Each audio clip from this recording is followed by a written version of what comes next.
Hi, this is Lee Arron, and you're watching We Go to 11. Radio Amor. Why don't you just make 10 louder and make 10 be the top number and make that a little louder? These go to 11. Let's hit record on this thing. So, hey, thank you for your time. I know last time we spoke, you were plugging the last record, Radio On, which, That wasn't my last record. That was my second to last record. Second to last record, excuse me. That's the one that I think I bought on your website because you had signed copies. So I wound up grabbing one of those. Yeah. And I think that's why that one stands out, because I have it prominently featured, in my memorabilia. So, Awesome.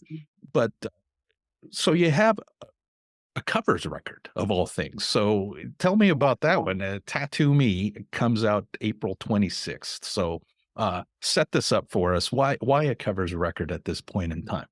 Why not? Is more like the question.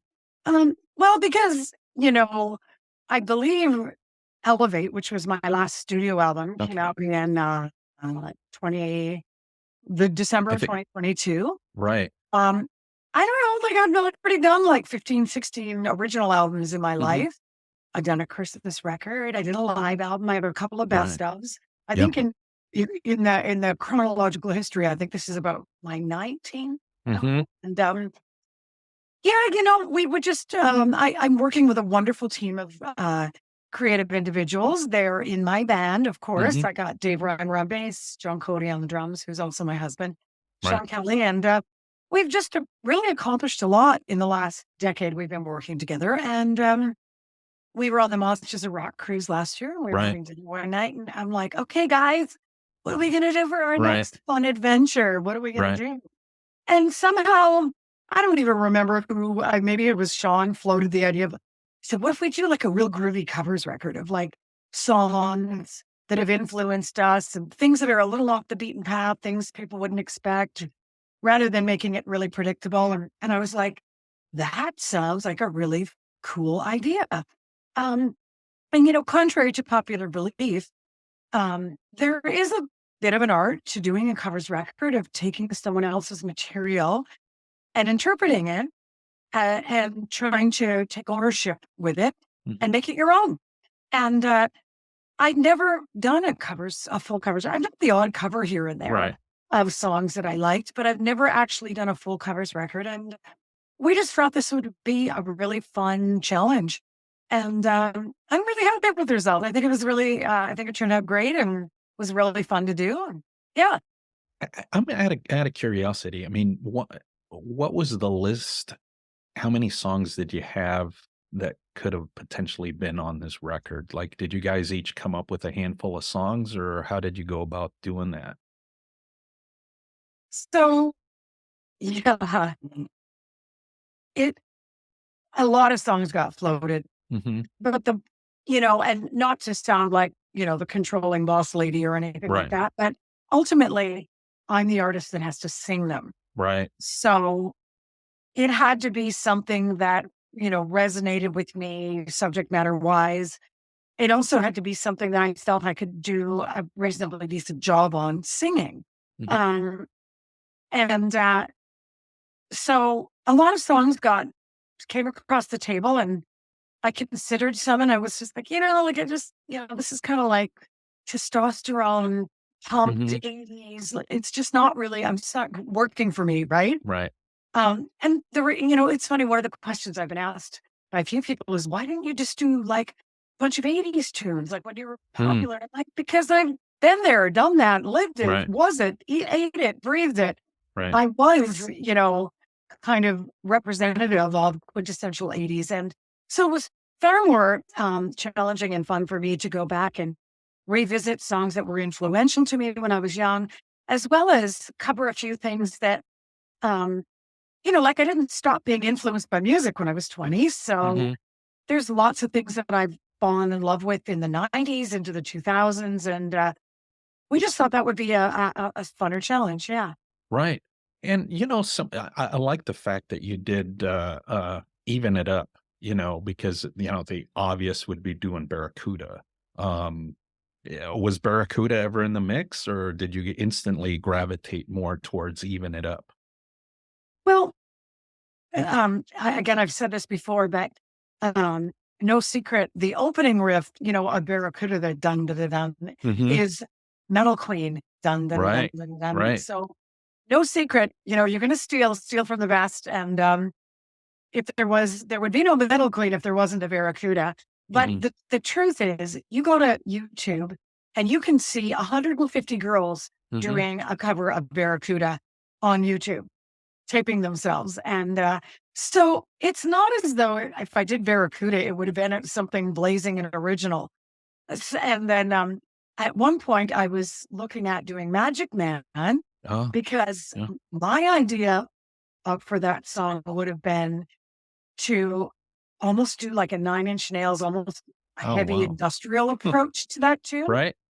That was something we were talking about. And then lo and behold, while we were getting ready to record, Dolly Parton announced that she was Oh, doing a covers record. And I'm right. like, dang, she's doing Magic Man. No, I Right. can't do it. Right. And, Yeah. can't really compete with Dolly. She's amazing. But, her covers record, and God love her. I think she's an Hmm. incredible artist. But everything she chose, number one, she did duets with almost everybody, and how do Right. you compete with that? Right. But they're everyone's biggest hit. Right. And so, that was one of the things we talked about as a band. We were like, Let's not do that," because that's predictable." And what I loved about Even It Up was it was the first album that they did, the Baby Lestrange record, when they broke away Hmm. from the Fisher Brothers. They were being true independent women. They wrote all those songs, and if you listen to those lyrics, really, it's a very, very early song about uh, battling against the sexism of the era. Like, it was a very early song about equality. Hmm. And I just loved that, really spoke to me. I loved that. And it's funny, we just finished filming some footage yesterday for a new video, and I'm wearing boxing gloves. So Oh, there you wow. go. Yeah, Oh, you gotta wait and see. nice. And I mean, and so, and when I was listening to this song, I remember calling Sean going like, I hear this tune slowed down Hmm. to a T-Rex kind of groove, Hmm. and, let's make it even heavier than the original. Right. And yeah, so I got a vision in my head for it. Right. So, yeah. Right. And then is it my body? I mean, walk me through that. How you landed on that one in particular? Well, again, it's few people have asked me like, why didn't you just do Poison or, Hmm. Schools Out, like one of his biggest Right. hits. And I'm like, well, I really actually became a lot more familiar with Alice Cooper when I worked with Bob Ezrin in 1985, because Hmm. he had done a bunch of Cooper records. And I got to work a bit with Dick Wagner as well as arranger and co-writer. And I got to explore that early Alice stuff. And there's just something like so kind of cool and raw and visceral about early Alice Cooper that and I think he's still an incredible artist, but Right. there's something special about those first couple of records that doesn't exist on the later records. It's because starts becoming a little polished.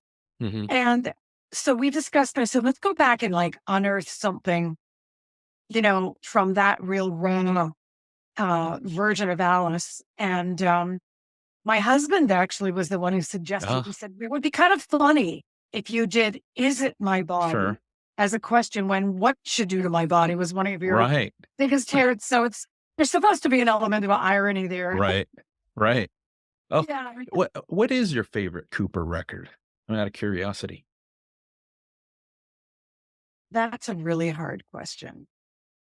I really couldn't give you Oh, is there's it something that's like asking again, like, what's your favorite child? You know, right? Right. I couldn't give you a favorite. Because there's songs off all of them that I love. But here's an interesting story. When I was in the 90s, Hmm. when I was still touring, it was a little Hmm. things were a little lean for all of us classic rock artists in the Right. 90s. But I used to come out on stage for my encore, doing a Lee Arron original, and then I would either piggyback that with 18 by Alice Cooper. Oh, And my version of 18 was almost like Courtney Love does Alice Cooper. okay. I did it very, very raw, very Right. naughty. Um, Oops, I just lost my light here for some reason. Okay, it's kind of dark in here. I think Yeah, I'm yeah. open. There you go. And it, can That you see now? yeah, yeah. Okay. Gotcha. Um, uh, and I used to do a version of the Sex Pistols, "God Save the Queen." Oh, geez. Oh, wow. My Nice. things are pretty Yeah, eclectic. that's cool. Hey, funny you should mention Courtney Love because you also have a Courtney Love tune on here, and it's one of her most popular tunes, right? It is, but not overcovered. That Right. was the key for me. Mhm. But it hasn't been done to death, right? Mhm. And I mean, I thought Courtney. I mean, I know she has a bit of a notorious reputation all Mhm. around, but I loved those whole records in the '90s, and I thought she was, almost as talented as Kurt Cobain. They were a power couple, that's for sure. Mhm. Um, and I just, I loved both of those early whole records, and so I think it was actually Sean Kelly. We were on the phone one day, and he said, "What about doing Malibu?" And I'm like, "Great idea, Right. great idea." Um, that's how some of the covers came about. Was literally just these sort of brainstorming conversations we had. You Mm. know, I know that it's "Teenage Kicks" by the Undertones. Being in Sean call in Toronto, 'cause we're a bi-coastal band, and said, Mhm. we had everything recorded for the record, but Right. I think it's great. I just feel like we need like one more banger, one more Mhm. banger on this record." And so we were bouncing some tunes back and forth, and he said, what about Kicks by the Undertones?" I'm like, "I just got chills." He said, "I just got chills." And we're like, okay, we literally recorded it the next day. Oh, wow. Is it was there a particular tune that just was just, didn't make the cut, but could have very well made the cut? Was there a particular song that you guys recorded, or was when you Yeah. recorded all the stuff that's on the record? No, we actually attempted a version of Prince's Little Red Corvette. Oh, wow. I love I love Prince as Yeah? well. I was a huge fan in the '80s. I saw him live when Sheila E. was his drummer. Oh, Oh, geez. she was incredible. Okay. Oh, I respected him a lot because he was a real, an artist who always had female talent in his band, and I really Mhm. respected that? Um, so we attempted Little Red Corvette, but my thing was if I can't do that, can't do a version of something that's going to sound as good Mhm. as the original or something that I can fully take ownership of and make it sound authentic, Mm. I had to shelve it. Okay. Unfortunately, there's a really unique um, drum sample loop sort of Mm. thing, Okay. original. And we tried putting a loop under and we tried putting real drums on top and we tried a combination of both. And like, for some reason, there were just, we could not get the vibe Mm. of that song to really, really work. Okay. And so, yeah, unfortunately, it made me sad because I love that song, but I had to put it on a shelf and kind of, resign myself to the cover gods and go, okay, you got me. I Right. can't make this better so forget it. Right. So it sounds like then new video coming up, you know, with boxing gloves, it sounds like. So we'll have to keep an eye out. Yeah, Is that going to be for Even It Up, or are you not going to say? it's for Even It Up. Ah, okay. Yeah, so Even Okay. It Up is the next single and it's Okay. dropping Oh, on April 5th. So okay. And the record comes out on the 26th of April. So we got that correct, right? That's the correct release date. Um, is there any particular cover, that another artist has done that you go, "You know what? That's a pretty darn good cover."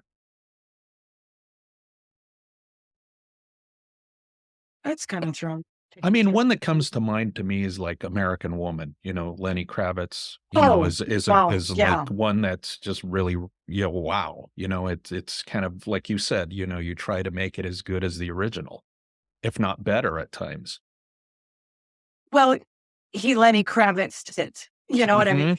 Right. So, uh, yeah, I think of uh, Nazareth covering Joni Mitchell. Oh. Right. like Yeah. this tonight, like that's, or Aerosmith's doing Walk This Way, Hmm. or Run DMC Run doing DMC. Yeah. Walk Right. This Way by Yeah. Aerosmith Yeah. is Yeah. what Yeah. I meant to Right. say.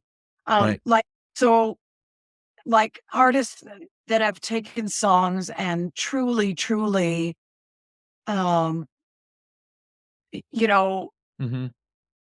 put their trademark stamp on it. Right. And although, we covered Tattoo Me as the first single, Hmm. um, and many people don't know the band, the 77s. Right. I think that we managed to do that with that song is really people, I've gotten a lot of comments of people going, it sounds just like a Lee Arron original. And it's like, Right.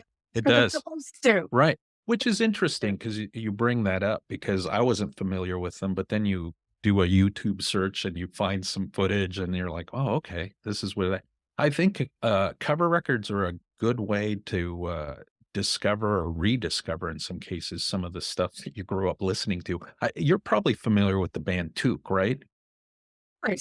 Yeah. So that first record they did, was awesome because it allowed me to kind of go back and listen to a lot of great Canadian bands. And I'm like, oh, you know what? I knew half of these bands, but I didn't know the other half of these bands. So it was a good opportunity to go back and discover something different. Yeah. Well, those guys are just so fun and so fantastic. But that's their whole jam Hmm. is Right. being a Canadian, doing, covering Canadian rock royalty. Right. You know what I mean? Right. And, um, and they just do it exceptionally well. And they're all such gifted musicians. It's just, Hmm. it's an absolute treat. And I love how they wear their hockey shirts on Oh, stage. yeah. And they Right. bring the whole Canadiana right to the table when they do their live performance. So that's so fun. Yeah. Right. And it's a brilliant because it's basically a greatest hits record. I mean, Yeah. it really is. It's awesome. But you yourself, I mean, how many of these cover tunes do you plan or do you hope to insert into the set list as you start doing live gigs throughout the year? Well, it's interesting you asked that question because I just said to the guys, I guess we got to learn Tattoo Me, which is the single. Yeah. Um, you know, unfortunately, the more albums you have, Hmm. the less room in your set you have for Right. putting new material because there's this expectation that you're going to continue to do so I've got like the first half of my set is just my first 7 albums, right? Like Hmm. it's all the hits. Right. Um, and then from 2016 forward, when I started recording again after my little hiatus, Yeah. not a live touring hiatus, but a little hiatus from recording when I had my kids, um, we have a lot of new fans, Hmm. and a lot of steadfast fast fans that have hung for ages that they want to hear Fire and Gasoline. They want to Right. hear Elevate. They want to hear Rock Bottom Revolution. They want to hear Soulbreaker from Radio On. And so I've got this other component of my set, which are expectations of the songs, the singles from the last decade that I've Hmm. recorded. Um, and then, and we're like, so we might have room for 1 or 2 tunes. Right. Well, Unfortunately, that that that kind of thing, but yeah, and that's probably a good number. I think given, like you said, the legacy act type aspect of things, when you have that many records, people want to hear the stuff they're familiar with for sure. But 100%. Yeah. and I gotta say, I really enjoy that live CD DVD that you guys put out a while back. Would revisit that all the time, and it did bring it back good memories. I think because I did catch you on the cruise, which was awesome to see you perform live. In this current day and age, right? Which it's been a few years since I had seen you leading up to that, so it was good. So Yeah, that cruise was so fun, although we kept when we sailed into a storm, as you oh remember, yeah, we right, were the first band all night that right. was under the storm, and it was still misting like crazy out there. We're like, okay, and like my monitors were cutting out. We had a few tech issues because of the wetness, Hmm. but overall, it was just such a fantastic experience. Yeah, it was great seeing you. A couple things, and I'll cut you loose. Are you interested in recutting some of the old catalog, or is that not of any interest to you? Well, it's interesting that you brought that up because this is sort of one of the dilemmas we're having in our band right now. Mhm. And we're a bit of a divided team. Some of us think we should recut it, especially for sync rights and things like that. Mhm. Um, and a couple of the band members have gone, yeah, but how do you do it and really do it better? The issue that Right. I have is that my first 6 albums, anyway, uh, I was a 19-year-old girl when I signed my record contract, and my record company at the time in Canada went through being bought out and sold and traded on it in a Mhm. few of these trading inceptions, right? And they to new ownership. And my my early catalog is owned by a Canadian company called Unidisc. Mm. Mind you, they've been fantastic. They I'm not making really any money, but Right. they do keep repressing them and reissuing them and re-putting them out on vinyl. So Right. somebody's buying Somebody's making money. them. Yeah, right. Somebody's buying them, right? Right. And Yeah. I would like to do an Ultimate Lee Arron collection. In fact, Mhm. that might be my next project. Nice. Ultimate Lee Arron project that has all the hits as well as the best of the best of the last decade of my career, which is Nice. I look at it like first half, second half, right? Right. Awesome. And so the idea of recutting a lot of those early tunes has been floated as close to the original, but with modern production values, just because I can have full ownership over that material. Mm. So that's on the table, but it's just a great question. Right. Last question. Have would you be interested in performing an album in its entirety? And if so, which record would it be? So I've never loved the idea of doing that, but I've been asked that question quite a few times. Um, Probably if I did go out and do it, it would be either Metal Queen or Body Rock. Mm. Um, those were my two probably most defining albums. Right. And it's not off the table.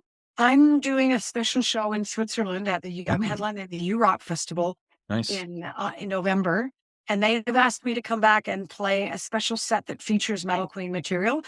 Now, the reason I see the value in doing that Mhm. for some artists, but I still have a lot of other hits, right? And so Right. I'm going to be doing a set that has some of my biggest hits, and then we're going to go back and do Metal Queen and Lady the Darkest Night and revisit some material that I don't normally play from the Metal Queen album. So it's going to be a pretty unique set. Thank you so much. Hey, Lee, thanks so much. Hope to do this again. Hopefully, when you're plugging the next album, or maybe Yeah. this performance that you're talking about will spawn a live album again prior to the collection that you're talking about. So who knows? Hopefully, we get a chance to connect again. And thanks so much. We'll plug the record, put all the social media links and everything, and forward it to the PR folks. Awesome. Thank you Awesome. so much. Bye, Ruben. It was Yeah. great talking Yeah. to you. Good talking to you. Thank you so much. Bye. Bye.